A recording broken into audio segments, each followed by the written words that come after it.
Hey, what's going on, everybody? It's your boy Jay Banks on another episode of ThePowWow. What's cracking, AI? What up? What up? How we doing? How we doing? We good? All Let's right. go. And someone's got the sound on. And it's So we've got somebody in the building today, man. Now, I've been a fan of you for a while, bro, because you've always stayed in your lane and done your own thing. And even when people would sit there and say, like, this isn't your lane, like, you stuck to it, bro, which is one of the big reasons why you're still here today. Oh, yeah. It's one of the reasons why I'm still here today, man. I just didn't give up, and you don't let people break your soul, bro. Yes, sir. So without any further ado, we got Wolfmane in the building. What's cracking, bro? Oh, what up, y'all? What up, What up? podcast fam? What up, Native Brand? How y'all doing, man? We're doing well, man. Thanks for stopping in and being a part of this, dude. You know, I know of course. you've got an event going on this Friday down at Madison Live, which is super dope, man. That's something that Andrew's been working with and being able to take over. And then Native got tied into it too, Yes, sir. guilty by association. So that's incredible that we get to be a part of all these. it helps the show. events. It helps everything. Everyone wins with it, man. For sure, Yeah. for sure. So you've got an event going on down there this Friday, Yep. but this isn't your first show, man. You've been a part of the scene for a long time, especially when it comes to like Northern Kentucky and Cincinnati. You know, and you've been putting out these music videos too, man. We were actually trying to get it set up where you can see it. We'll put a link below so you can actually check out Wolfmane's new music video, Hibiscus, because, bro, that song is ridiculous. Not only is the song ridiculous, the video itself is fire too, man. So far. Yeah, Thank y'all. and that was actually done with one of your local videographers, right? Who shot that for you? The good homie of mine, Chris Wise, a.k.a. Wise Words. We've been, you know what I mean, working together for about 3 years now, man. Like, I just love his work ethic. I just love his mentality. And then we just, like, you know what I mean, when we just match each other's workflow. It's real nice. It's just like a great chemistry. You know what I mean? We can literally just talk without even having to talk. You know what I mean? I can look at him and I can know what he's thinking. He can do the, you know what I mean, vice versa with me as well. That's always good to have, man, when you got that type of relationship, especially with somebody on the other end of the camera, right? Because it's really hard to portray, like, I want this scene to look like this, and then, like, for him to be able to paint that scene with his camera is it's not an easy task to do, man. That's why there's not too many people that are able to do it. So shout out to Chris, man. He's been pumping music videos out for, you know, the streetwear scene, for Jay Sal, for you, for a long time, man. And he's yes, sir. He's gotten really, really good in the past couple of years, man. Yeah, he has. Yeah. Shout out Wise Words, man. Yeah, bro. I've worked with a lot of producers and music video, like, different guys that even they're not just producers, they just ideas. They come up with, like, you know, the storyboard and whatnot. And Chris is up there, man. He's solid. Everything I see him release, it's coming through. Everything I see him release is, like, it's solid content, it's classy, it's clean as well. Like, everything about it is just, it's good work, dude, from top to bottom. Thanks, yo. Yeah, for sure. I didn't know anything about him, right? You know, I was like, you know, everyone's journey's different, and we have different paths. You know, you never cross paths, and so you do, and you're like, dude, we can work, right? He's one of those guys that I definitely could see myself, like, you know, gravitating toward. Oh, yeah. You know, to make some kind of content for the store or anything like that, right? His level of professionalism is just so nice. Like, every day, like, he'll send me like video, like, inspirations or influences, and we do the same thing. Like, we always like to see, like, the creative director side of things, or, like, you know, the different perspectives, or how we can change something with, like, minimal lighting or more lighting. You know what I mean? Just like the small quirks, like the small details that you can actually just, like, you know what I mean, paint so many pictures with so, like, less material. You don't need that much as most people think. It's true. It's true. You can do a lot with little. Yeah. You can literally do a whole music video in one room. I mean, Joyner Lucas did it. He did that whole video in one room and made the whole thing super dope. Right. Obviously, there's a lot of moving parts, but, like, you don't need a lot of space. You just have to be creative and break it down to, like, what the audience is seeing and how you deliver. You know what I mean? Delivery is everything. Yes, Execution is so important. And even if it's just one room, one scene, I mean, if you have a green screen, even better. You know what I that's mean? a great word. You say execution, because I feel like that's what we've been doing lately, man. We've been just attacking it. We create the treatment, we execute, and then we just follow through with everything. You know what I mean? Accordingly, like, just do it exactly how we would want everyone else. We do our videos how we would want everyone else to do their own videos, and vice versa. So it's kind of multi-dimensional. Yeah, you do your own wish list, which you would want to happen. So you have all that creative control. and it lets you be your true self. And that's what we're trying to see. I mean, as you know, people are taking content, right? Like if you're watching videos and stuff, I don't want to see something that's manufactured and that's not real. I want to see who they are, because when it comes down to it, like, let's say I get the opportunity to get to know this artist, and I find out this artist is nothing like their video portrayed. Let's say they're throwing money and all this girls and everything in the videos, and you're like, man, you're not even like that. Like, why are you putting that out there like that? I guess it's cool, but like, you're the type of dude that wants to big chill with his friends, and why don't you show that? Why don't you show the homies just hanging out eating pizza and playing video games on a on a weekend night, rather than being out and getting trashed or whatever you're doing? Like, there's so much portrayal, and it's all about perception. Perception is reality, it really right? is. Right. So like, people see stuff on the internet, they see it as a certain way, and if you portray yourself to be this certain way, people are going to throw their energy like that at you. And if that's not your vibe, then why put it out there? Yeah, and then that's how you get called out. It's how you get exposed. It's how you get your, your name ran through the mud, because you're fabricated. Yeah. And it's all, especially with the hip hop culture, like, that's corny. Yep. You know what I mean? 100%. Like, or any culture. I totally agree. You know what I mean? Like, you don't need to be something you're not. Just be your authentic self. Exactly. There's enough lanes in this universe, in this world that we live in, to be your authentic self. For sure. And just go just as far as anyone else. Look at Lil Dicky. Yep, exactly. He's a perfect example. We were watching this video earlier. He is the perfect example of being your authentic self. Yep. For better or worse, he's just who I am. I am what I am. Yep. Take it or leave it. And Snoop Dogg obviously recognized, and people recognize. So you can go as far as you want. I mean, it's just, remember Froggy Fresh? Yeah. Yeah. He was himself. Like, even though he may not have got to Lil Dicky's level, but he was still himself, like, man. Krispy Kreme. Yeah, Krispy Kreme. Right. But like, that's the thing is, he's authentic. Yeah. That's the stuff that I look for as a consumer of content. So like, I'm taking it in. I'm like, is this how the person really is? I could vibe with him, but you might find out somebody is nothing like they are, and then it takes everything out, and before you know it, the internet's a powerful place, and people find out. There's a certain like juxtaposition with like just being yourself and just like self-depreciation humor. You know what I mean? How like you're able to make fun of yourself, and then anyone else can too, and they confide with that because you are yourself, and they don't have to feel like there's a certain level of expectations being met or anything. You can just, you know what I mean, just free your mind. You can talk how you want. You can do whatever you want, and people really are going to just like gravitate towards something like that, because it's like, it's a fresher breath air. It's, you know what I mean? It's like not something that's here all the time. So whenever they do see that, it's like, aha, you get that like eureka moment. Like, I've been looking for someone like this. Exactly. People should live that their everyday lives and in the content they create. Just be yourself.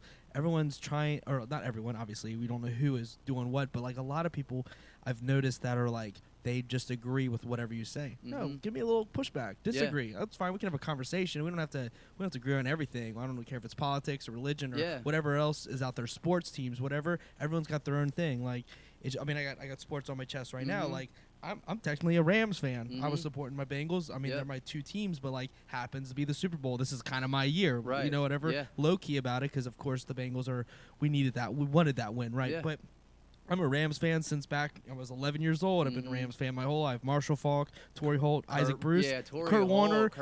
Yeah, eventually Torrey became Holt Mark Bolger. Eventually took Kurt Warner's spot. Like, all these guys, I was a fan of at such a young age. Playing the Super Bowl now, they were in the Super Bowl a few years ago. They lost, but like, it was a cool moment for me. Like, low key, but like, everyone's on the Bengals train, of course. We're there, yeah. But it's just with sports. Like, be honest with life. Be honest with content. Be honest who you are. Because there's a place for everybody. The world's huge, man. It's a vast galaxy that we live in. We're a little dot, Yeah. So just be yourself, and there's a place. But you definitely gotta work for it though. And like, as you are, you know what I mean. You are yourself, and you're working, and you're grinding, and you're putting it out there. Eventually, you're gonna be, you're gonna be there. You're just gonna be wherever you wanna position yourself. Yeah. But this time right now is critical, and you are being yourself. And I can tell. We've known each other for a while, and what I see in those videos and what I see in person aligns, and that's huge, man. Thanks, man. Mad respect, man. Appreciate that, Seriously, man. Absolutely, for sure. 100%. I love just knowing that like my words and my actions just correspond with each other. So like, people know that they can, you know what I mean, they can confide with me. I'm not trying to be something I'm not. I'm just myself, and that's kind of the message I want to spread. You know what I mean? Like, I came up from you know what I mean, like depression in my younger days, and now I'm trying to like let people know, like, you know what I mean, like, we can get over that. Like, there's like literally there's room for growth. Like, there is room for growth, because you're gonna grow. You know what I mean? And your content. And people are going to grow with me. Yep. And they're As a creator, you're going to grow with your content. You're going to release stuff that matches where you're at, matches the energy that you're releasing, you know, into the world. Because, I mean, obviously, energy is a broad term for what you're putting out. You know what I mean? Like, but energy is something so important.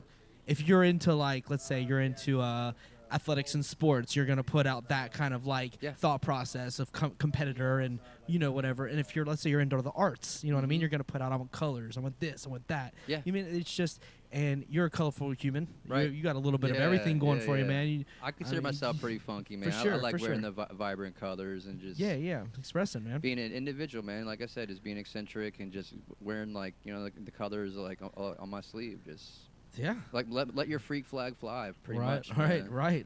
Have you always been that way? Have, like, even since you were a kid, have you always just done your own style? And that's awesome, man. You can tell that shines through, man, because you've always worn your own thing. Where whether it looks like you go, you know, thrift shopping or whatever, bro, but like you've always rocked it. Same thing with me, man. I've even in high school and you know I would always just wear my own thing and. I got made fun of a lot, bro. The first, you know, actually when I moved from Chicago to here, you know, they try to tear me down real quick, bro. Oh yeah, they try to chop you like a tree, man. Yeah, because they don't understand, they don't get it. But they never will. But I you know, I stood strong and stayed my ground, and I didn't know it at the time that I wanted to be a clothing designer or a fashion designer, bro. But like, you know, kept with it, and all of a sudden I started just sliding down that slope and finding myself, and you know, it's a sad day when you see like that video of the kid that dressed up as Iron Man. You know, did you see he got dressed up as Iron Man and went to school? And they flamed him. Yeah, and then so like by like lunchtime, he had on like the little fake goatee and the glasses, and the hair was spiked. It was already off. Yeah, and he was only like 10 to 12 years old, right? Yeah. Like one of those things where like this is his big moment. And by lunchtime, you know, they didn't even want to. He didn't even want to wear it anymore, man. So it ended up breaking his heart, and that was one of those things that goes viral online. And then if you get 1 million adults that go, "Hey, you know, you keep being that Iron Man, bro. You know what I mean? Keep being that Tony Stark." That was Tony Stark, not Iron Man. He was dressed as Tony Stark. That's who it was. But it's just one of those things, man. Like that kid right there, man. You can't let it break your soul, bro. And that's you know, same thing with you, dude. Like you've always had that style, that eccentric style. And you actually said that, like when you sat down, I was like, you know, explain yourself, like in a couple words. Yeah. And the first word that came to your mind was eccentric, and that's right, bro. Like, and you know what the dope thing is? My very first clothing brand was called Eccentric Clothing. Really? That's awesome. Yeah, it was. I spelled it different though, and it's like that was like rule number 1 is like never. Oh yeah. Never spell something that they can't figure out. So like I spelled eccentric, XSINTRYK. And no one got it, bro. Google is your nightmare at that point. Yeah, you can't get found anywhere. Yeah. So yeah, you might as well go with the basic as possible to get found, get the top of the list. But I mean, that's a cool name though. I mean, it's still cool. I mean, if you weren't worried about the Google searches, that's what I would go with. Yeah, like that. Yeah. That was like pre-knowing what I know now, right? Like on how like I got lucky in a couple things. Like I really wanted to make sure that I spelled the Native brand all one word, no spaces. Yep. And so by that time now it's so much easier to find it because you know when you're typing in the word then, like it'll like you know then, it'll start like populating it for you, right? Yeah, like you go to SEO, you get to the top of the and that was before hashtags too, man. So it was like, you know, before hashtags came out, there was no spaces, so you wouldn't want like the _native _brand. But they said hashtags have like lost their power. Oh yeah. Yeah. So it's like it's almost like looks like corny for people or something. Looks like you're like doing too much or something. So they've actually changed the algorithm of it too, where they like Instagram's actually gone through where you don't get as many. They say you don't, and it's not as useful as it is. And they say instead of posting the max of like 25, now you only want to do like 7 to 12. Yep. But at the end of the day, man, if you're trying to get people to search your stuff, what you know, other way do like you have? Like, I mean, that's they've built the system of that's how it works. So like, why would they take away something that they built? Yeah, exactly. That works well to really narrow down what you're trying to search for. It puts everything in a pocket. Like literally, I have my daughter Charlie. I have her of a hashtag. Charlie is the bug. And if you want to see all her pictures, click on the hashtag, and I've got everything there. It's for my personal use, really. I mean, it's not something to gain like followers, but like it's where I can put all her stuff and everyone can see stuff. Like, and I love that. I love being able to do that with the internet. But they're taking away. So like, I guess now, like when you go to the hashtag, the top post, it doesn't go in like order. It's just randomized, so it's not. You can't get as much traction if you post at a certain time of the day and all that.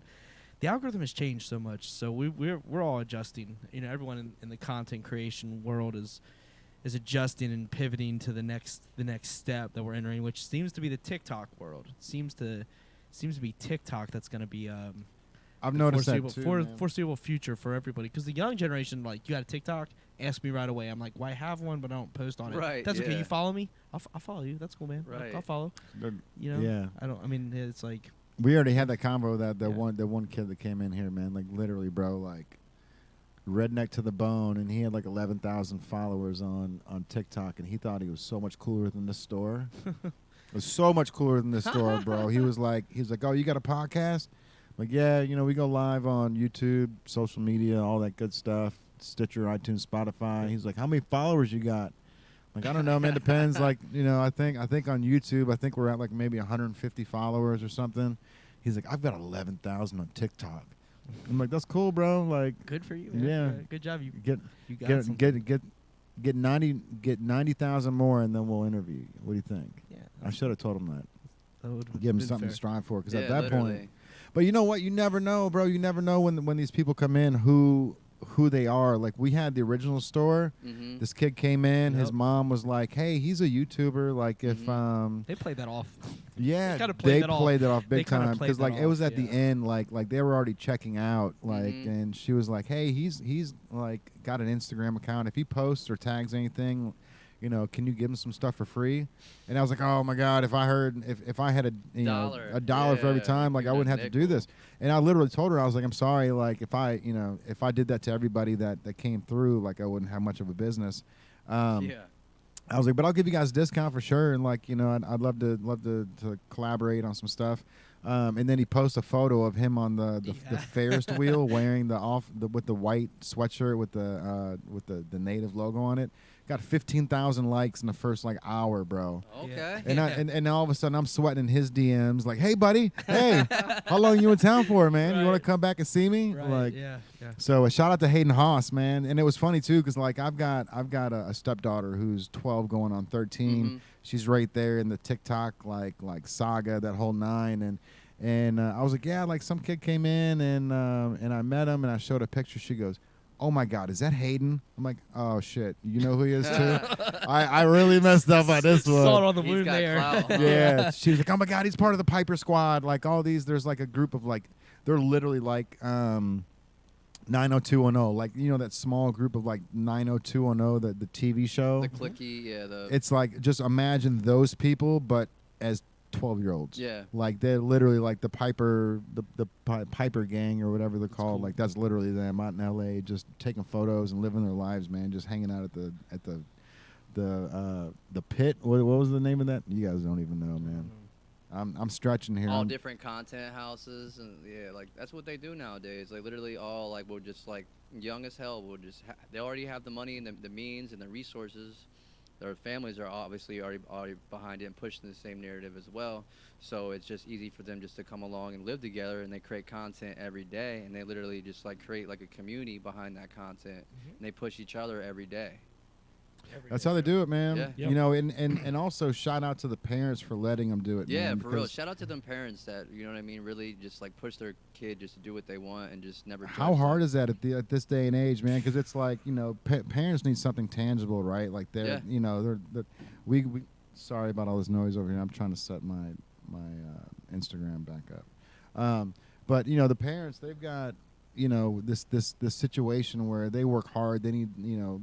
They get a paycheck and it's like $700. You know, it's like, man, you know, I've got kids out there that are killing it with TikToks and making money hand over fist on it. And it's like, you know, at what point do you let your kid get into that realm? I mean, it's like as long as they're getting good grades and as long as they're keeping their head on the shoulder. Because, like, I can see the first thing happening with a kid is the same thing, like that kid coming in and getting a head on his shoulder, all of a sudden being like, you know, I've got 11,000 followers. Who are you?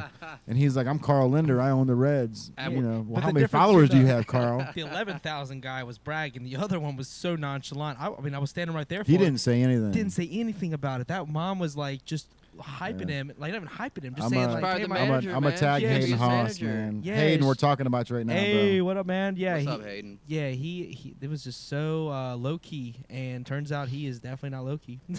My question is, at what point does the kid become the breadwinner, and the parent, you know, and the parents like feel like, okay, the kid's, you know what I mean, doing better, doing more financially than me, like. Does he have more power over, you know what I mean, our like, you know what I mean, our family, like, because that's got to be a thing, right? Because like we said, like these always, bro, it's definitely a thing. These parents are like busting their balls and they're barely making ends meet, and these kids are just so young and they understand the algorithm at such a young age that, like, you know what I mean, they're able to capitalize, you know what I mean, and then create leverage just through social media, and at that point they're getting branding deals, you know what I mean, they're getting sponsorships, like. How does like a parent be able to be like, okay, yeah, this is my 12-year-old son. He's pretty much the boss. Like, you know what I mean? Yeah, no, I mean, at that point they really are. If they're able to provide that much for their family, yeah, exactly. And they're an influencer, right? If they're an influencer, I feel like you definitely are. An influencer can really change the trajectory of everything, because once you're in, then Pepsi takes notice, right? And then Mountain Dew or you know, Monster energy drink or Red Bull, or you know, somebody else will take notice because that influencer, that just the Instagram, not TikTok. We're not talking Facebook or anything. We're talking Instagram alone.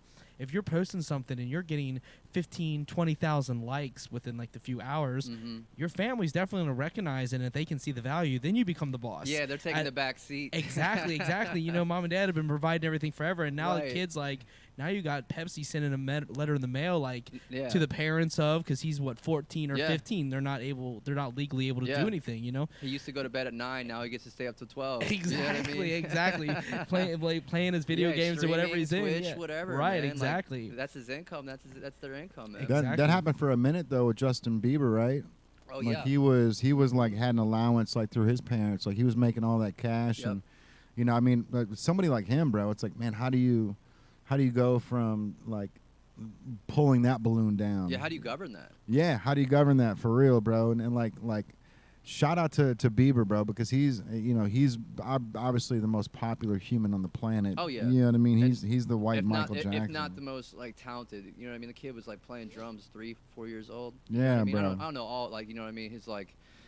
His background with musical instruments. I just know the kid plays like, you know what I mean, 12 damn instruments or something crazy. Yeah, like more than like the average man's. Like, and he's got a great head on his shoulders, bro. Yeah. For being as badass as he is, man. Like, you know, he's just he's always out having a good time with his wife, just, you know, just kicking it, bro. Just enjoying life. He was put in the limelight very early. Yeah. So I mean, there's few people we got Justin Bieber, we got like LeBron James. There's people out that are sticking the limelight just really early, and then put on the front of Sports Illustrated or whatever, you know, top 50 richest people or whatever the case may be. They're at young ages. They're there like having to be in this like this level of like there's expectation. There's expectation, and they have to live up to it on a daily basis because they got photographers following them. They're on podcasts. They're doing everything all the time, and they're not even like they haven't lived any life. They've just the internet caught wave. They're a really good singer. Justin's got all the talent in the world. Obviously, we know that. I mean, he started on YouTube drums. He's just drumming on YouTube and whatever. Like, come on, man. YouTube brought you to the top, the peak, all because of just a social media that, you know, and that is what's amazing about all of it is because the possibilities are endless. Oh, yeah. You can be the next Justin Bieber. You can be the next, like, it's opportunity. That's why there's so many artists nowadays. Every day, you know what I mean, you're hearing about, you know, even our town, like in Cincinnati, you're hearing about 10 new artists that, you know what I mean, just come out the woodwork and then don't have any experience, but it's just the fact that, you know, their community, their friend circle, or like people they know, you know what I mean, they're skyrocketing past people, you know what I mean, such like myself that's been, you know what I mean, working for like 8 years plus, you know what I mean, doing live shows for probably about 4 or 5 years now, like professionally. So it's just like really just like it's a numbers game, man.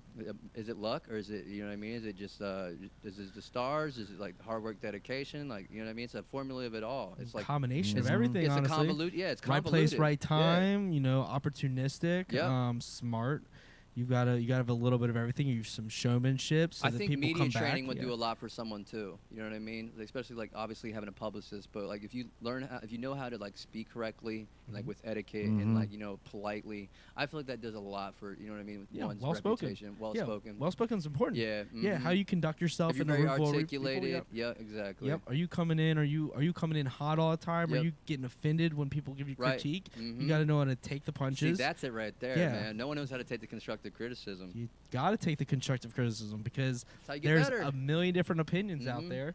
There's a million different opinions out there, and are you willing to take it on the chin and just be like, hey, I can get better? Because there's always room for growth. No matter who you are, there's always room. I mean, Justin Bieber is growing all the time. Obviously, his videos and his production has gotten better. That's growth. You know what I mean? So, like, from the days of him singing Baby to now being, like, the person that's saying, like, basically being in a Drake video the whole time. You know what I mean? Like, he's gone through this growth. We've watched the transition in real time, you know what I mean? Like Britney Spears, we watched all these people in real time. Those people have to deal with the most, obviously, critique, but they can't even. I don't even imagine them looking at the internet. I mean, look at the song Peaches. You know what I mean? That's the first time he ever talked about weed ever, and you know what I mean? You could tell like like he was cool. You know what I mean? Right. But like that's the first time he really talked about like, you know what I mean? Like the counterculture or like culture. You know, in today's society, just like something like marijuana, like, you know what I mean, being embraced like that.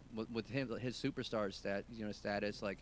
He has to apologize for all that little stuff. I man. bet, because so many kids are impressionable to what he's saying. You know what I mean? Like literally, like there's so many people that are listening to what he's saying, and that maybe they read too much into it, or they don't understand that most of this, you know what I mean? It could be a facade, or you know what I mean? It could just make it look hard or cool, but you know, it's all about how you interpret it.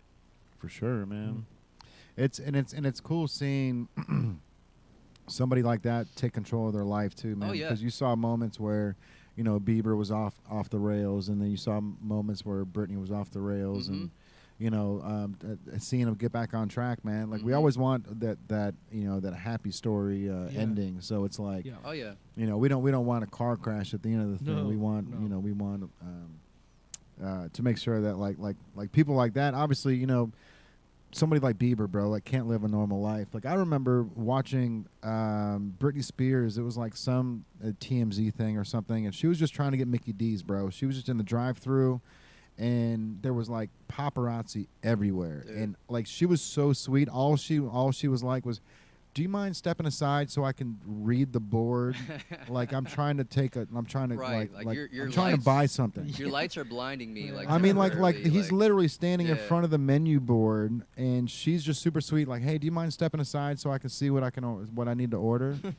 But it's like imagine doing that, man. Where like you couldn't even go to a McDonald's without somebody putting a camera. Your threshold has to be so high. Like look at Kanye. You know what I mean? He's been polite, but then now you're seeing him like, you know what I mean? Now like.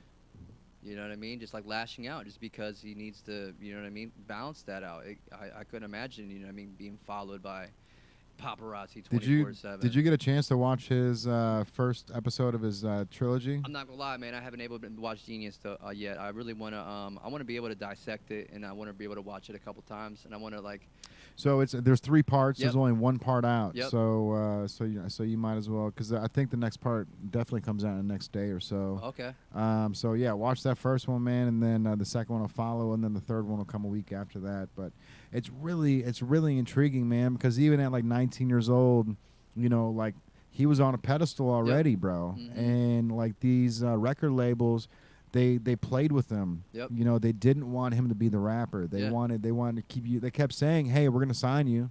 We're gonna sign you as a rapper," because that's what. Producer. Well, that was Kanye wanted. He wanted to be the rapper. He was like, you know, I'm producing all this stuff, but I can rap too. And so he kept telling everybody like, I want to get signed, and they kept dragging him along, bro. Even Rockefeller. Yeah, Jay-Z told him no. He's like, get better. Like, this ain't it. Yeah, and so he finally ended up signing him, you know, but there was like this one dude like from this Raucous Music who was trying to get him signed, and like Raucous ended up passing on Kanye, And the dude was like, look, man, I wanted you so bad. I think you're a genius. I think this is going to go long. And I'm sorry that my record label didn't see it. Yep. But it's crazy, man, because, you know, he's got it, even at 19, 20 years old, like, he's got it in his head that he's going to be the biggest artist in the world. And he's smart, bro. He's like, look, he's like, people don't get it. You can stand next to Jay-Z. You don't have to beat him.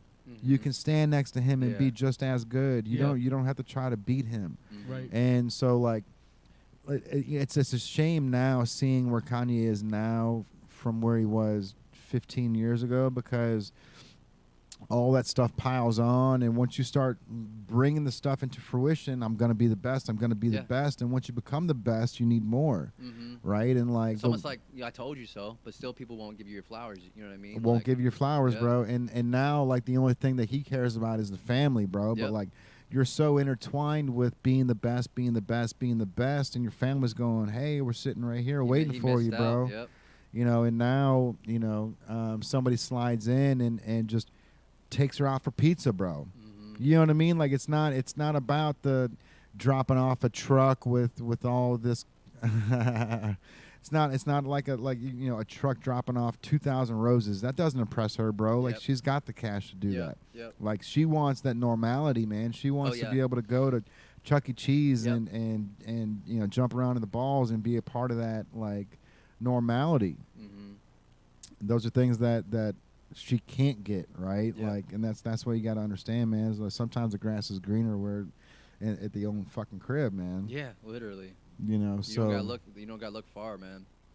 Sometimes it's really just right in front of you, but it's just like what we talk about, perspective, man. Like, once you see it through someone's eyes and you just have that empathy, I think you know what I mean, the whole the thought process would just change. You'll understand, you know what I mean, how it's like bigger than you and I. It's like in the whole world. Like, once you become selfless, like, I feel like so much more things start to open, so many more portals, you know what I mean, opportunities, and just like, you know what I mean? It's just how the universe works, man. You really gotta. It's like the law of equal exchange. You really gotta give back if you want to get something in return. For sure, man. I totally agree. I definitely believe in that karma thing, man. Oh yeah. You know, whether like, you got to put that energy out in the world and get it back, man. Because you know, 10 times out of 10, if you're a dickhead to people, man, like, you're not gonna get far, bro. Oh, no, like, it's gonna end up falling back in your face, dude. I call that like Icarus. You know what I mean? He flew too close to the sun, and got burnt. You know what I mean? Too many people have like that. Oh, I'm the shit. I'm the shit. I'm the shit.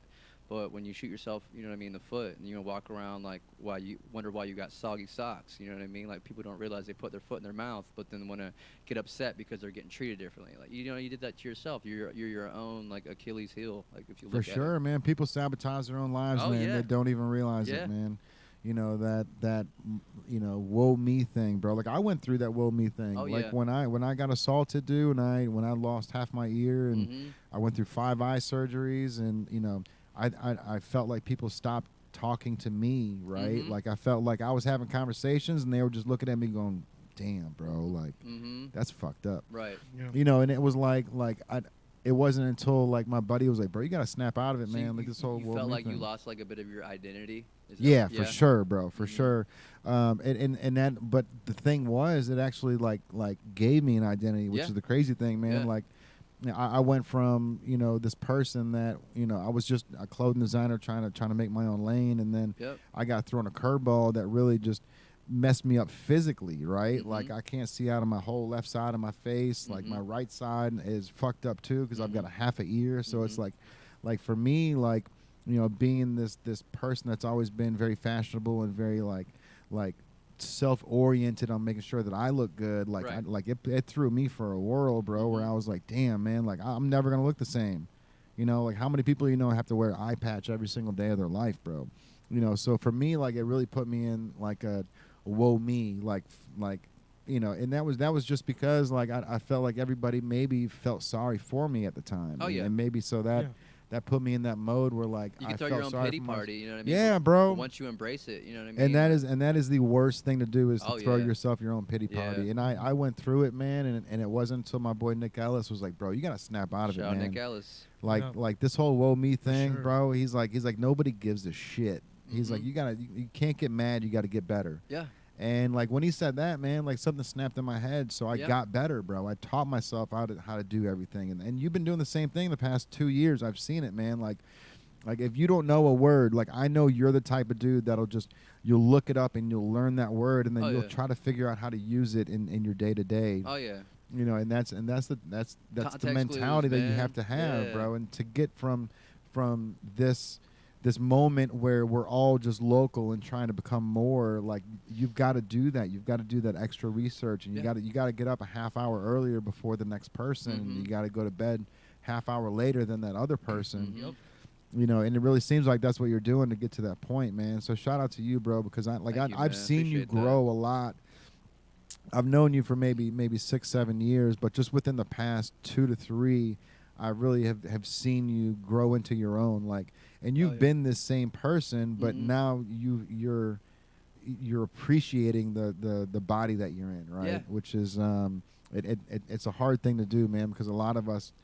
John Mayer's got a quote. He says he's bigger than my body gives me credit for. Yeah. Which it's that's a true quote, man, because we're stuck in these little vessels, bro, and it's like some people get stuck with obesity, some people get stuck with being shorter, but like all you got to do is just like take care of your own vessel, man, and then treat it as your own and double down on what you're good at, bro. Make the most of it. That's where I'm at. Like it's you're really just living, like I think of it as like a video game. You got a character, you got to go through these different obstacles to reach whatever finish line, then you go to a new finish line, whatever. And I look at it as like, all right, I've got a challenge in front of me, whether that's me trying to help the brand grow, me trying to put on a show, me just trying to raise my daughter, whatever the challenge is in front of me. I'm just like, all right, I'm gonna make the most of it. I'm gonna utilize every minute, every second of every day. Like, and I just go about it. I'm just gonna navigate, because I mean, I have so many like things in my head all the time, and my brain doesn't ever stop. We gotta war with each other. I don't ever really get bored when people are like, I'm bored. I'm like, bored. Yeah. Bored. What are you bored about? Like, there's so much stuff to do. Like literally the other day I was talking to someone on the levee that hangs out, and he's like, man, I'm just so bored. It's a slow day. And I was like, man, when I'm bored, you know what I do? I go on my Dropbox, I upload a picture, and I edit it, and I send it to that artist. That's what I do. I do it all the time. All the time. But like literally, it's just a regular thing. I'll edit it. It takes me 5 minutes, and I send it to them. They get a little piece of content.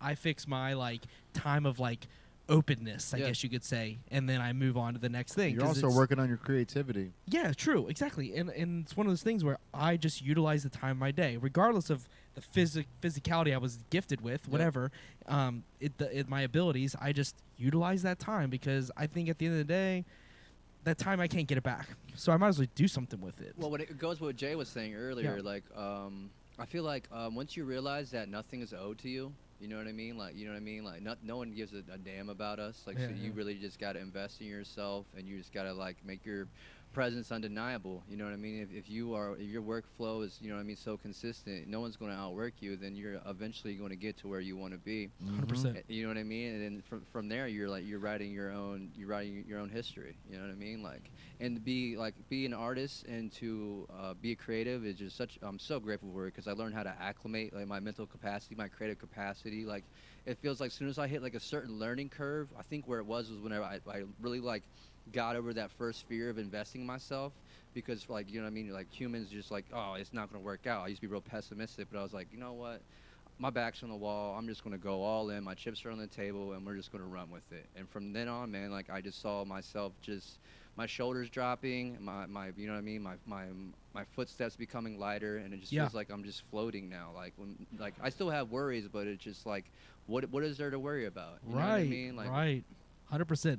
Totally agree. I feel like your worries come from the insecurities. Yeah. Your worries come from things that you can't control. You can't control. So like, I just take all those variables out. I'm like, I can control what's happening on my plate right now. Yeah. So I'll edit a photo. I'll make a connection with someone out that's hanging out on the levee. I'm like, hey, what's up, man? Come check the store out. If they're just sitting out there, like, it's just creating your own path and allowing other people to step in your lane and see what you're about. Because they're not doing that. Maybe it'll open their eyes, and before you know it, maybe they're the next big content creator because you have shown them your light. You know what I mean? It's all about your energy and spreading it. It's a ripple, man. Ripple effect, 100%. I totally agree. For real, man. You can really just, change the outcome of any situation just by indirectly doing something. You may not even realize, consciously that you're doing it, but you are. You know what I mean? just by what Jay, with the brand, your guys' brand, you know what I mean? It's so lively. It's very, I would say, hip hop with the graffiti letters and everything. Like, you know what I mean? You're gonna have so many people bite your guys' style, but you know what I mean? You want that because imitation, is the most sincere form of flattery. You know what I mean? Yeah. If you did it first, we've talked about that. They're gonna know that. Like they're gonna know like where they came from. Like imitation. Yep, 100%.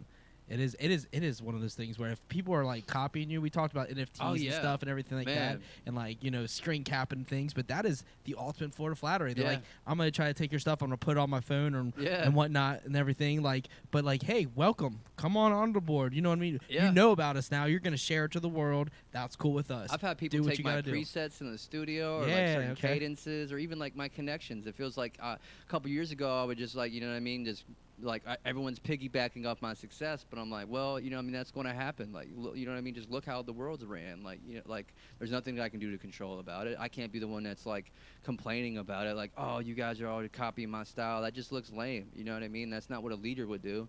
A leader would just take the bull by the horns and just like, just run with it, man. Double down, bro. Yeah, exactly. Double down. Do what they can't leader do. leads, doesn't demand. Yeah, a leader exactly. leads, doesn't demand. That's if you're demanding, you're gonna have people kind of like back off, like, hey, I don't know if I feel comfortable here. They're walking on eggshells. Yeah, exactly. You don't want people walking on eggshells. Never, man. You want them walking on a nice, comfortable spot. Lead them to wherever they got to go. I think leadership's it's really hard to lead because you have to recognize that they're critiquing you. They're critiquing you right as you critique, you may have the talent, but the people that you're leading are critiquing you as well, and they're looking and watching everything you do. Yeah. Because the people that are following, they may be just as smart. They're just not as experienced. They may not have the same trajectory that you've gone, the path, and you have to remember they've got ideas to bring to the table as well. That's it. And if you bring it and they bring it, before you know it, that collaboration within your own team.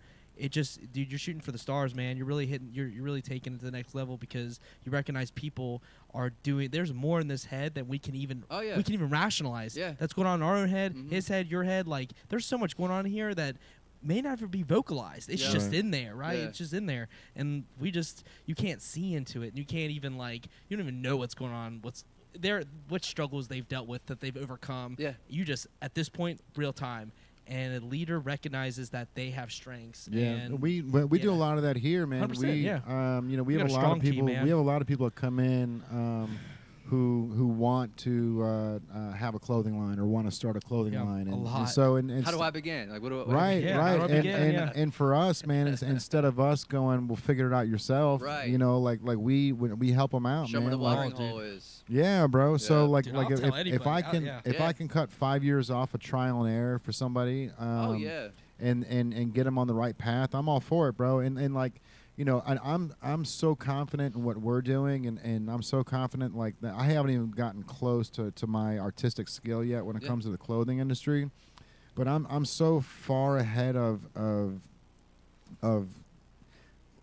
the Midwest, man. Like, I feel like my steps are 5 years ahead of everybody else. So if I can help anybody, I feel that too. I'm 100% for helping them, and it doesn't scare me. And all it does is just motivate me to do better. Because if we, bro. Okay, so there's a guy. He's probably not watching, man. He's on Instagram. His name's Dylan. Right now, I met this kid forever ago, bro. He popped in my original store. He didn't even. I think he popped in on a bike when I first met him, out of Dayton, Kentucky. But he wanted a clothing line, and he was like, "Man, I got this thing called Easy Co Apparel." Oh yeah, I know that dude. Yeah, bro, and he's getting good at his craft, the bro. Like the plug little logo and stuff. Yeah, does a plug logo. He does a lot of artistic, a lot of graffiti on his clothes and stuff. Dylan. Like a lot of like one-of-a-kind pieces, which is exactly what I did in the very beginning, man. I would take clothes and deconstruct them and then paint them, and then I would sell them as one-offs. Oh yeah. And I was selling like jeans for like $125, back when I first started this thing. But that would take me like a week or two to like design some before shit. Cut and Sewn was as popular as it is now. Yeah, but he's doing the same thing, man. And like to see somebody like him who he came to me and say, "Hey, I want to start a clothing brand."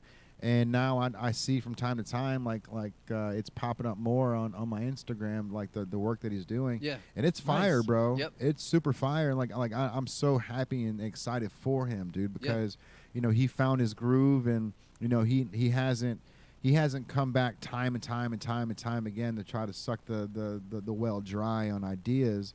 Like, he's just stuck with his own, just like you, bro, just stuck in his own lane. You know, and didn't let anybody break him. No, and now he's man. at the point where he's putting out fire clothes. Yep. And I can't wait to see him again, bro, because it's been years, and this dude's gotten so much better at his craft, and he's really, you know, people come in here and they go, I want to be a clothing designer. Right. And it's like, yeah, that's cool, man, that's cool, because, you know, you've got good ideas. You've got 2 good ideas for a T-shirt, right? Like, if I had $10 for every time somebody goes, hey, put this on the shirt, you'll make $1 million.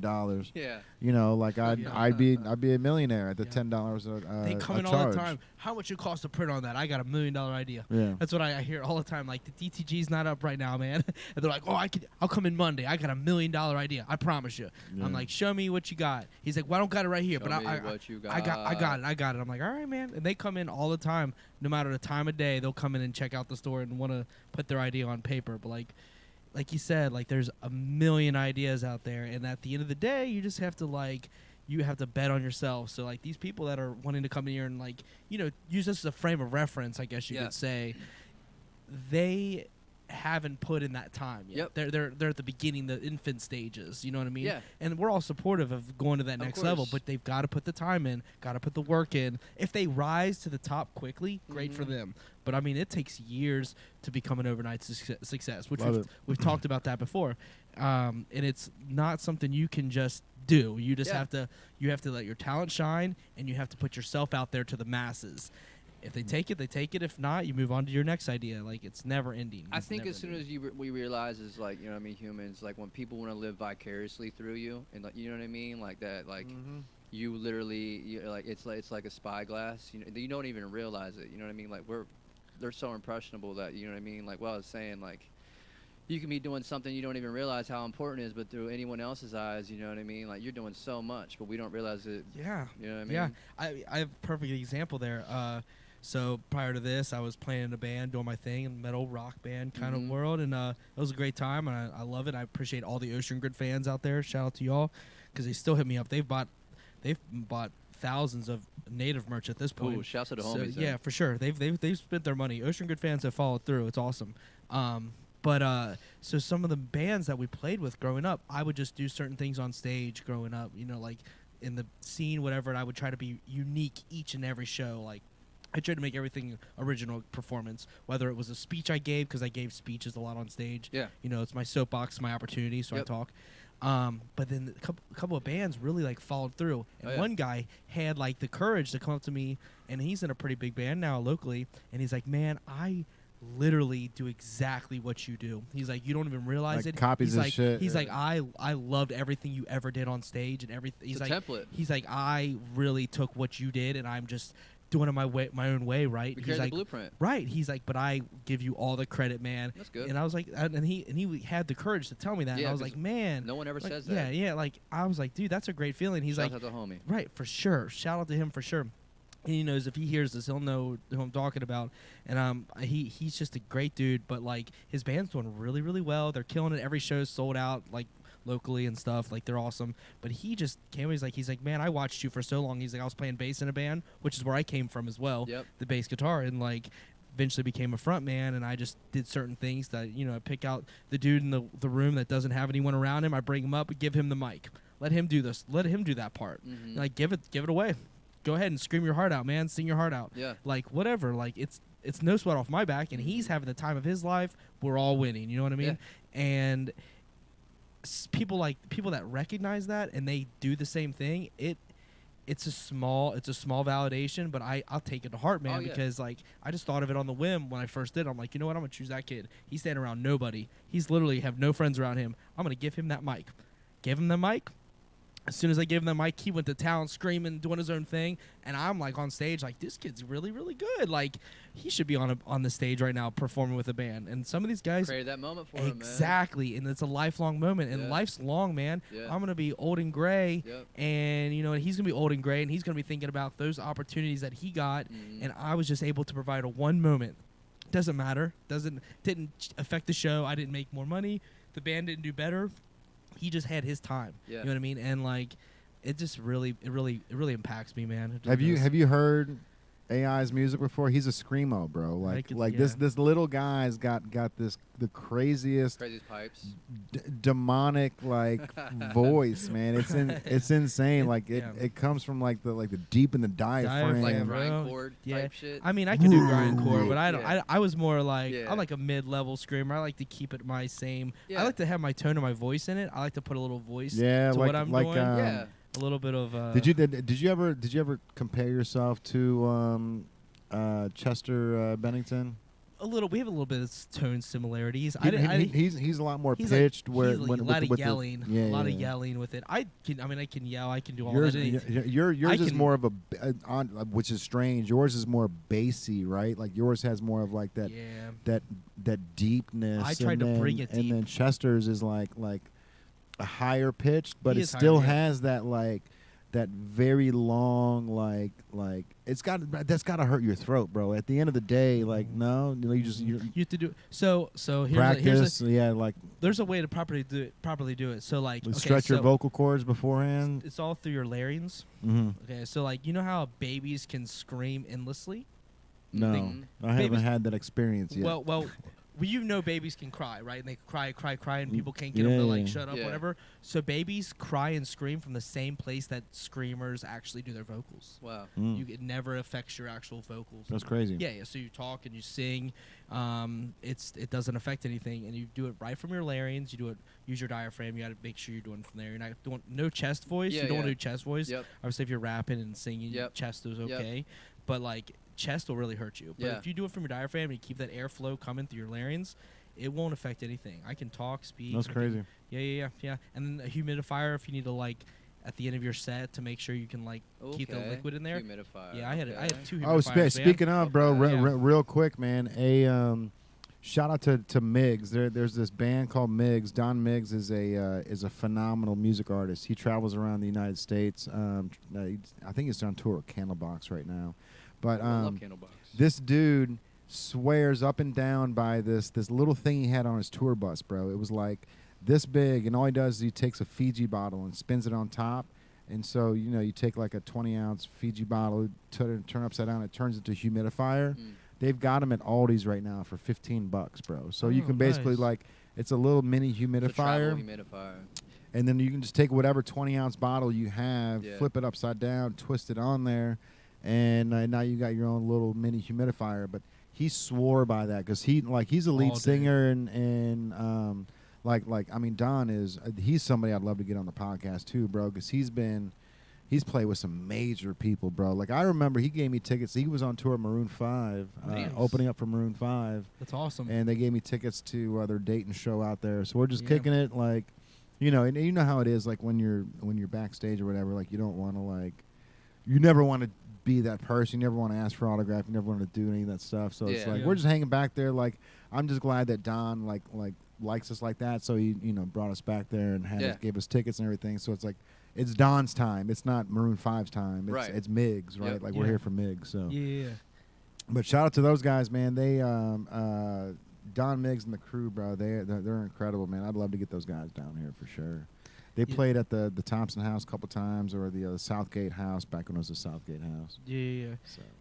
I mean, the thing about humidifiers and stuff preparation for shows and whatever, it's body health. It's health. You're using your body. It's your instrument, right? Like your voice is your instrument. It's just as much as guitars, tuning, and everything.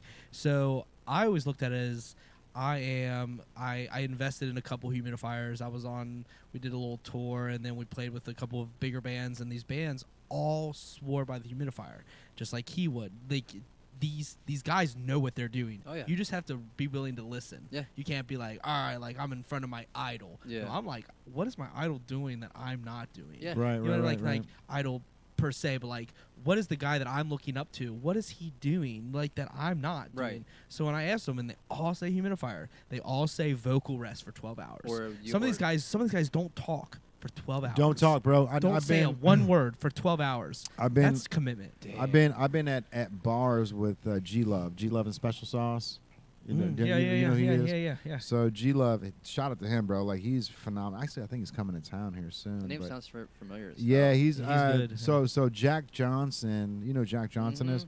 He got Jack Johnson into music, bro. Damn. And like so, yeah. And G Love is way fucking. He's way more OG than Jack is, but Jack surpassed him in the music industry for sure. Yeah. But G, man, like we've been out to places where like we'll go, like he'll perform, and then we'll go to the club afterwards, and he just won't even open his mouth, bro. Like just nope. Like music's on anyways, so if I'm gonna talk, it's gonna be loud. Yep. So zip it. Like I'll nod my head and I'll shake my head, but like dedication, man. yeah, like Discipline. I mean when you're touring every day, bro. Like when you've got like 2, 3, 4. Actually, those guys they're doing 5, 6 gigs a week. You know what I mean? They're getting the Tuesday, Wednesday, Thursdays. 100%. Yeah. If you're on that level, you're doing every day of the week. For sure. Yeah, especially on a national tour when you're just like trying to scrape up as much cash as you can. Like $700 on a Tuesday is $700 on a Tuesday. Like I don't know. Yeah. I mean, it could be way more than that, but like man, like tour life is tough, bro. Yeah. You know, I've never been a part of it. Yeah, but I can see how quickly shit can deplenish, right? Because you got to pay for everybody, everyone, and that was something that you were talking about earlier that I wanted to reiterate, which is like it's so hard for you to have somebody else believe in your dream, right? Like you want to be the biggest rapper in Cincinnati, and eventually you want to be the biggest. You want to be on MTV. You want to be the whole nine, right? But like, there's so many years of people saying nope. Okay, yeah. No, I like Wolf. I like Wolf. No, he's dope. No, I fuck with him. Like there's years of that. What we were talking about of blood, sweat, and tears of coming overnight success, and it's years of getting shot down and not getting on the bill and not getting these things. So when you finally get those moments, it's strictly because you haven't given up on who you are as a human being, man. And like shout out to you for that, because that those are moments, especially when you're in the lane that you are, man. Like you're in a lane that's urban based, right? And you're a Northern Kentucky rapper, and you've got this style that is so eccentric that no one else rocks it, right? But you are who you were 6 years ago, but now you've got 6 more years of knowledge under your belt with you being the same person, bro. You haven't changed your MO for anybody, and that's gonna make you so much stronger down the road. If they don't break you, it's only gonna make you stronger. And as cliche as that is to say, like Jack Harlow, bro. I've had people telling me about Jack Harlow for 8 years, and they're like, "Yo, you need to send this kid some clothes. You need to send this kid some clothes. He's dope." And I'm thinking, I don't know him. Right. I haven't heard of him. Yeah. Right. Yeah. So now all of a sudden he's the biggest artist. Superstar, he's a superstar, bro. And not only is he a superstar, he's one of those people that you want to bet on because he is so dope and he's such a good human being that you're like, damn, I wish he would rock my clothes. Yeah. You know what I mean? I wish he would be a part of the journey. So it's like, so for people like you, man, like I love seeing the fact that you haven't changed for anybody and you didn't let anybody beat you down. Thanks, man. And you're getting better in your craft, bro. I was just told that you're the one that made this flyer too, right? Oh no, I didn't make the flyer. You just printed them? Oh yeah, I printed the flyers. Yeah. Okay, but that's legwork, bro. That's legwork. That's legwork. That other people aren't trying to do, man. Right. Yeah, and we recognize. I mean, Madison Theater knows there exists. We had a meeting. Talked about it. We talked about all of it, and they recognize, man. They know who's pulling out. Yeah. I mean, that's why we talked about slots. You're gonna get in the slot you want. Like otherwise, everyone else fills in. Yep. I mean, it is what it is. I mean, I've reached out to everybody, and who puts the time in is going to get it back. And like, they may not know what they're involved in because we brought the show to start. I had a couple ideas for the date and stuff. Turned out that you were the anchor for the show per se. I mean, an anchor doesn't mean any of these artists are any less great. Right, it's just an anchor it's just you're the anchor for the show, right? So nothing against anyone. It's just their time's next, right? So you might be on that show too. Who knows? But like, it's just one of those things where you take initiative, and you're doing so right now. Like, you're real time printing stuff up.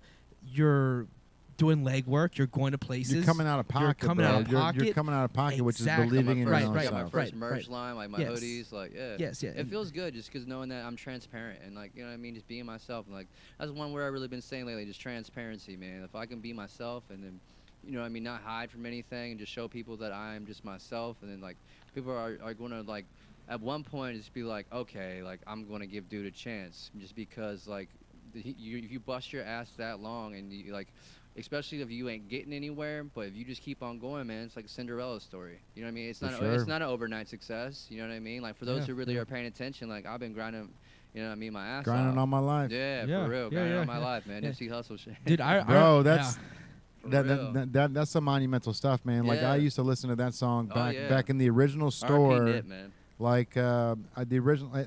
You know what's crazy? I actually had some lady came in the other day and said that she's been buying my clothes since I've been making it out of my living room. That's ill, bro. Yeah, that's super that's ill. Love, man. Because did you know who she was? She just like came and ran them. No, I didn't know. I didn't. Yeah, because there's always people buying early that you may not know. I mean, for sure. Know, like, obviously, if it was somebody that's been a close friend of mine, it wouldn't mean as much as somebody that came in and I didn't know. And she was like, if you don't know, that's OG. I've been buying stuff since you've been. Because I remember, bro, like printing out of the like literally like I got my big TV here. And when I say big TV, it was a projector. So it was a 14-foot TV. It had there was nothing on that side of the room. So I put my heat press right in front of it.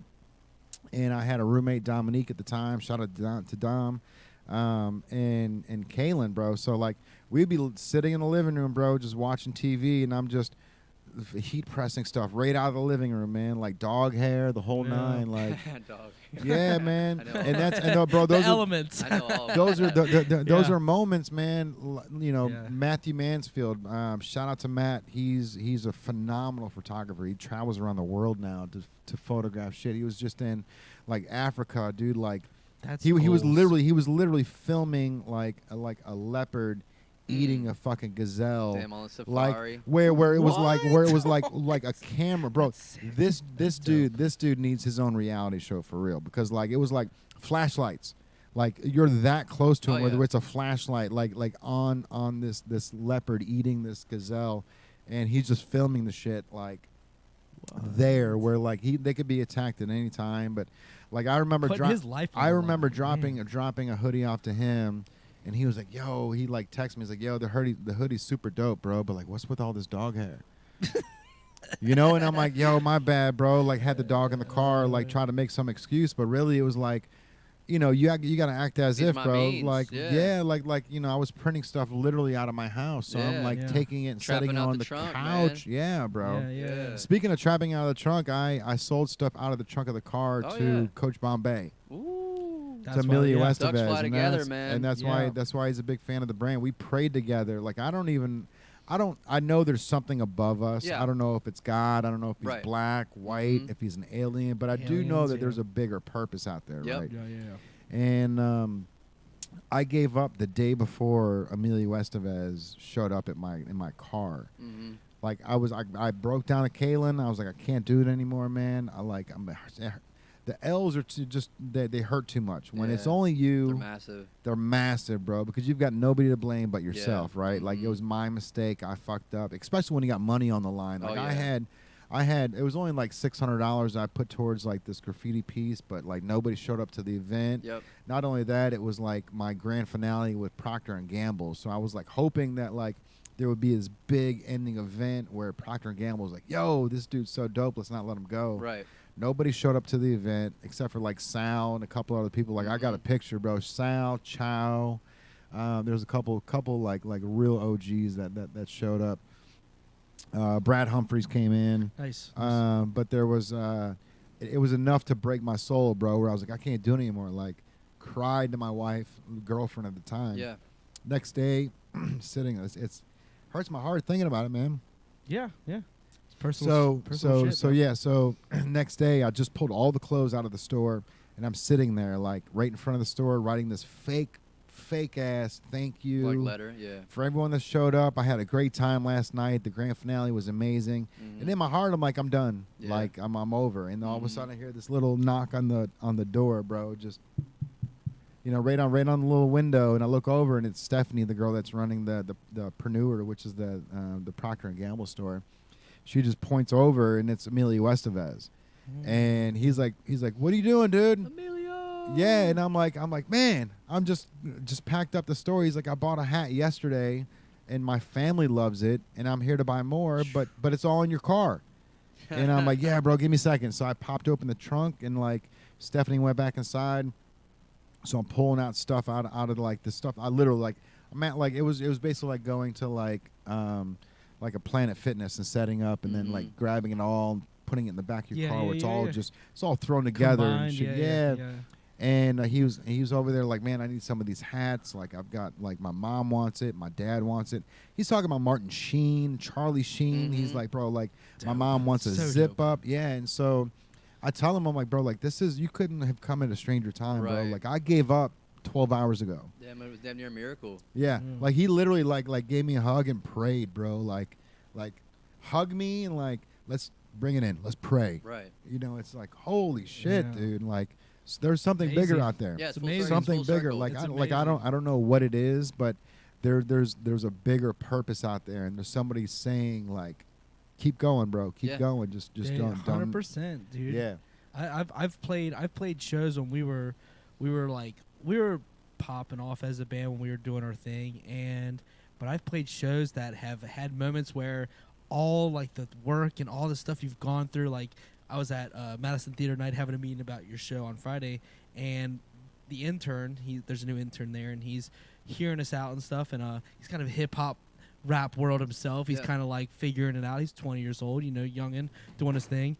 But I'm telling my story, and in Madison Live, where we at Friday, I had the best show that I've ever had. And, like, don't get me wrong, I was an intern there. I did my thing. Yeah. But it just happened to be that room at the time. Yeah.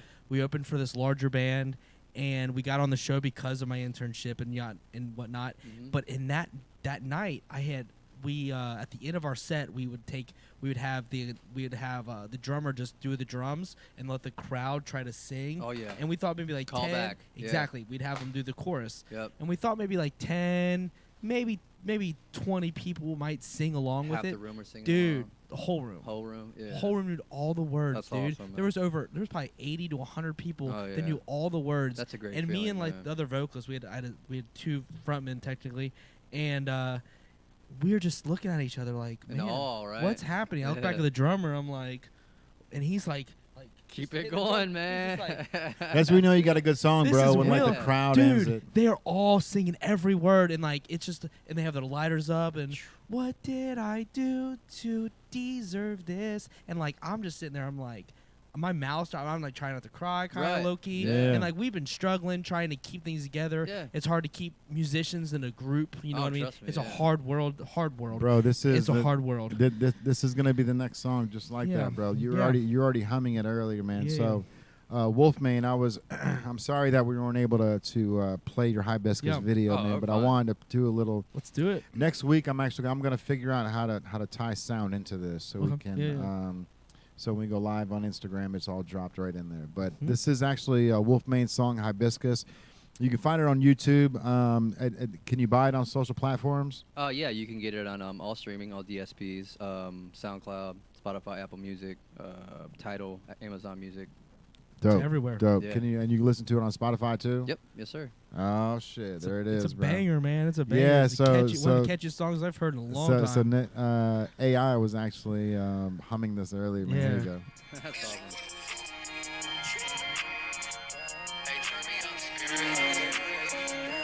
I put the man on here so you listen.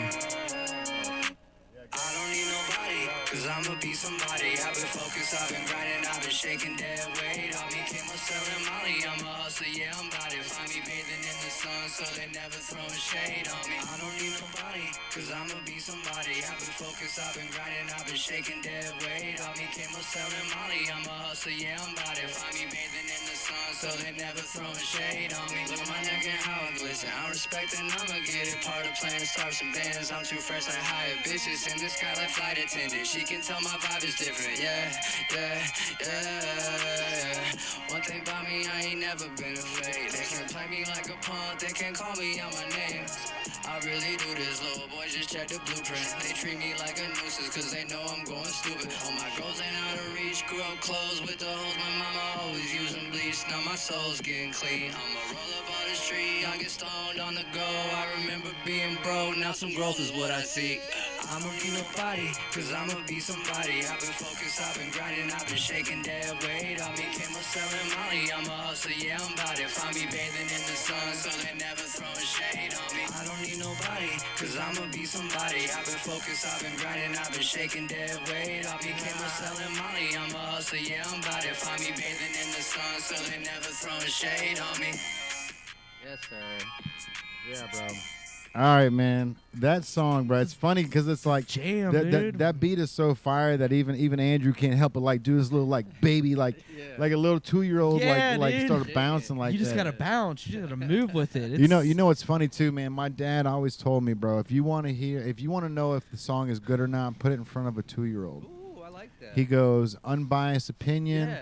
They don't care about the song. They don't care about who's writing it. They don't care about the lyrics. The only thing they care about is how it makes them feel. Yeah, Yep. that's If you amazing. can put a song in front of a 2-year-old and make them bounce and dance, then you've got a hit on your hands. 100%, dude. Think of if it was that easy, bro. If it was that easy, where all you had to do is just figure press out a the 2-year-old. algorithm and press on a 2-year-old to know Yeah. that society's gonna like the shit. Maybe that's a secret to the major label stuff. Maybe they Yeah, just have a really. 2-year-old in deck. I wouldn't They're like, doubt it, hey, bro. you're like, you listen, let the Alright, tots. your let the- interns are here, but like, where's your kids at? Like, bring 'em in, right. man. Let the tots listen and see what happens. You know. That's funny, man. All right, bro. So this Friday, February, Artists on the Rise showcase, bro, Mhm. at Madison Live. So it's at Madison Theater, Yep. just to the right, Madison Live, which yep. is, dude, I can't wait for that rooftop to open too. Ooh, Yeah. man, I've heard so April Yeah, April rooftops. April about it, 15th man. and on. That's when we're gonna go bro. live there. Yeah. I'm gonna book my own show there just to do a fashion show, just so we can get something going. Just because I want to utilize that. 100%. top Oh yeah, area, that's man. dope, man.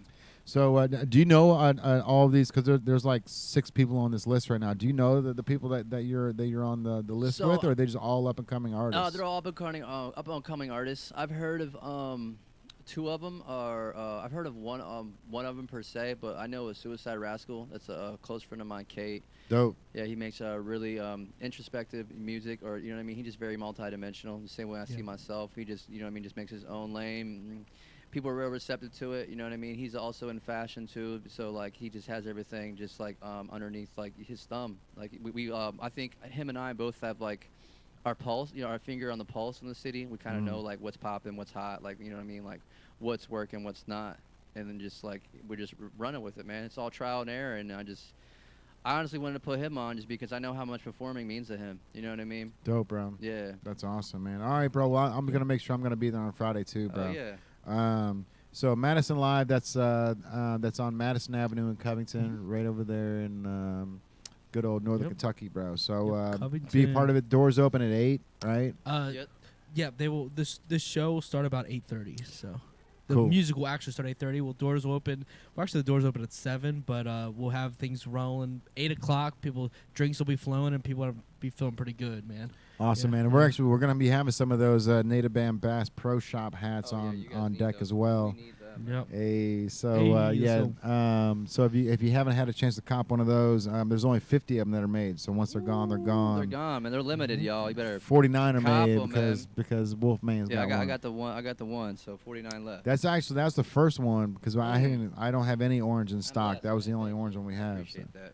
Like I said, this hat it just feels good. It looks good. Like I'm not even just like trying to have you guys up just because you put me on. That's not how I get down. But I just always felt like some hats just don't fit me or so just look differently, but I really like the way this hat looks, feels, and just, you know what I mean? Just my man. Yeah, your reaction as soon as you put it on is like, okay. I kept on looking at it. Okay. Yeah, so that's Okay. and that's how you know it's real, man. Right. So and that's the good thing about us, bro. Like I've been in this lane for a long time. Yeah. So the fact that like 99% of the people that look at that hat don't know that that's a 5-panel mesh trucker hat, right? The reason why that hat is so dope is because there's no seam in the center of it. Yep. So it goes to a point which makes it a tad bit higher, gives you that trucker feel, that like 90s like Von Dutch style. Yeah, exactly. So the Ed Hardy. Yep, exactly. Yeah, bro. So that's what it is, man. It's that 5-panel mesh trucker back. You definitely got an eye for it, man. I love. I've only got one on, bro. I got to keep it sharp. That's what I'm saying. You got an eye, man. And he's got jokes.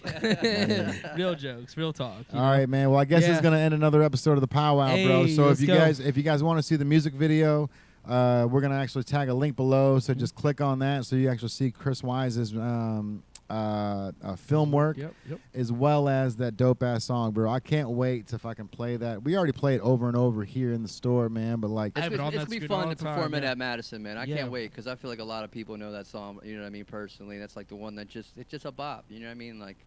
That's all, hands down it is, man. It's just like, I feel like the lyricism, the first 2 bars, you know what I mean? Like, I don't need anybody because I'm going to be somebody. Like, you know what I mean? I really want people to, like, you know what I mean? Like, to dive deep in that, you know what I mean? Like, it's like, it's so deep, but it's like, same time, it's just like, it's not. It's like, it's just what life is, you know what I mean? Like, making your mark, man. Yeah, putting your influence out there. Thank you, man. In song form, it's there's nothing greater, man. I love songwriting, man. Like I just always love songwriting. Just something about being able to create something out now and just feels like a form of alchemy or something. You know what I mean? 100%. Yeah.